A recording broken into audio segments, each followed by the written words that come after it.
में वादी श्री राम राजपुत्र अमेरिका निवासी ग्राम चयपुरवा ने 10/9/2025 को ये सूचना दी थी कि उनकी पत्नी घर पर थी और कुछ लोग अंदर आए, उनकी पत्नी को बांध के उनके जेवरात लूट के चले गए हैं। इस सूचना पर तत्काल पुलिस ने मुकदमा पंजीकृत किया, निरीक्षण घटनास्थल किया गया। निरीक्षण घटनास्थल में ये तथ्य प्रकाश में आया कि सारे सामान बिखरे हुए हैं और पुलिस ने पूछा कि गहने कहाँ से ले गए हैं और वहाँ गहने खोजे गए तो गहने एक कूड़े जैसी बाल्टी में अंदर में गहने रखे हुए थे, ऊपर में फटे हुए कपड़े रखे हुए थे। उसको उधेलने पे वहाँ पे गहने मिल गए। तो उसने बताया कि ये गहने मैंने छिपा के यहाँ, फिर उसने अपना वर्जन बदलते हुए ये बताया कि ये गहने मैंने यहाँ छुपा के रख दिए थे, लेकिन इसके अलावा जो अन्य गहने थे वो लेके चले गए हैं। जो उसने धारण किया था, अपनी बिछिया और ये सब जो धारण किया था वो फिर लूट के लेके चले गए हैं। तो उसके आधार पे हम लोगों ने आगे विवेचना प्रारंभ की और जो मकान था वहाँ पे पहुँच के लूटा गया था, इस बात की पुष्टि आसपास के लोगों के द्वारा नहीं की गई थी। आसपास के लोगों ने बताया कि उन्होंने किसी व्यक्ति को नहीं देखा।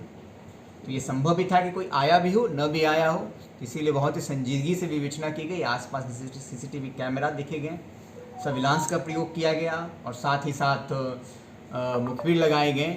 और इस पे हमें कुछ ऐसे ऑडियो क्लिपिंग प्राप्त हुए जिसमें घटना का करने का जो पूरा प्रक्रिया बन रहा था वो हमें प्राप्त हुआ। और उस क्लिपिंग के आधार से ये स्पष्ट था कि ये घटना खुद इस महिला ने रचा है अपने पति के साथ मिलकर, और अपनी सासू माँ यानी बेटा जो है उसकी अपनी माँ के गहनों का गबन करने के लिए रचा गया है और रचकर उन्होंने ये प्रोग्राम बनाया था।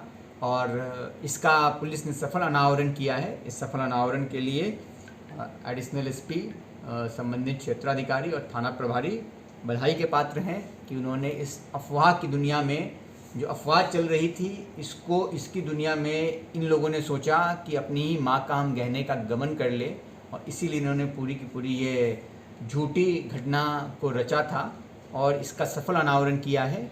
और इस सफल अनावरण के बाद इन दोनों को गिरफ्तार किया गया है और आज न्यायालय के समक्ष प्रस्तुत किया जा रहा है।